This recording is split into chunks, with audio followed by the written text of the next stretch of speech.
তুমি কি জানো প্রধানমন্ত্রী মোদীর সঙ্গে কতজন কমান্ডো ঘুরে বেড়ান? ভারতে সিকিউরিটি লেভেলের একটা বড় ক্লাসিফিকেশন আছে।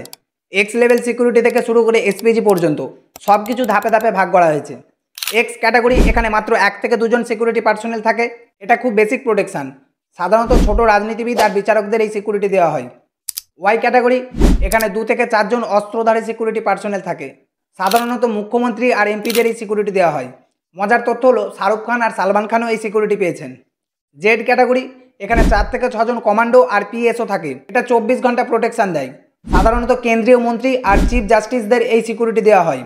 জেড প্লাস ক্যাটাগরি, এখানে 10-এর বেশি সিকিউরিটি পার্সোনেল থাকে, সঙ্গে থাকে হেলথ মনিটরিং টিম আর নিয়মিত রুট চেকিং সিস্টেম। সাধারণত স্বরাষ্ট্রমন্ত্রী আর প্রতিরক্ষা মন্ত্রী এই সিকিউরিটি পান, এমনকি মুকেশ আম্বানিকেও এই সিকিউরিটি দেওয়া হয়েছে। এসপিজি সিকিউরিটি, এটা সবচেয়ে হাই লেভেল সিকিউরিটি।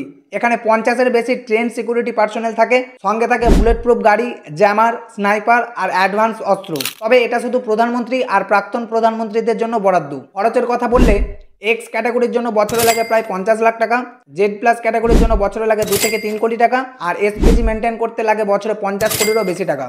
এমন চমকপ্রদ তথ্য পেতে আমাদের চ্যানেলটি সাবস্ক্রাইব করুন, কারণ আমাদের একটাই লক্ষ্য 1 মিলিয়ন সদস্য।